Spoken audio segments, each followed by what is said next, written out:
दुख किस चीज का है? बार बार जन्म लेते हैं, मरते हैं, कर्म करते हैं, गंदे मंदे जैसे भी कर्म होते हैं। अच्छे किए तो अच्छा जन्म मिला, बुरे करे तो बुरा जन्म मिला।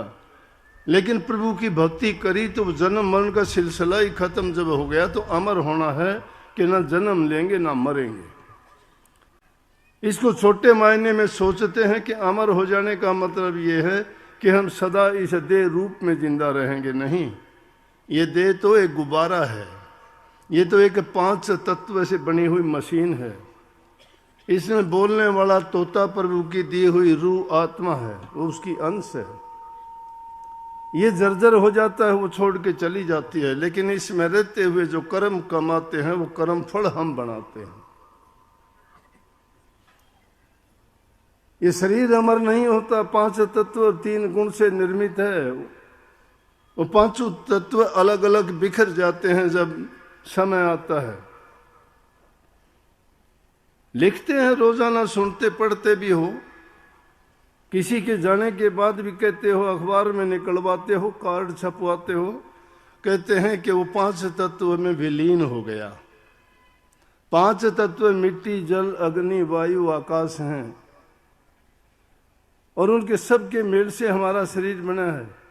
वो सारे के सारे जब इसमें से वो रूह निकल जाती है तो ये तत्व अपने आप में हवा हवा में मिल जाती है, मिट्टी मिट्टी में मिल जाती है, अग्नि हवा, और वो सब के सब जाके आकाश में समा जाते हैं। परंतु रूह ने जो कर्म कर लिया, उसे कर्म के करने के कारण वो उस कर्म को भोगने के लिए दुनिया में मुसाफिर बन बन के आती है। मुसाफिर क्यों कहा गया? कि मुसाफिर कभी ठहरता नहीं है, कुछ दिन के लिए आता है, जाता है, चला जाता है। एक शायर ने लिखा है, जिंदगी ये आदमी मानंद मुर्ग खुशनुमा, बैठा किसी डाल पर चहचहाया और उड़ गया। यही जीवन की कथा है इंसान की।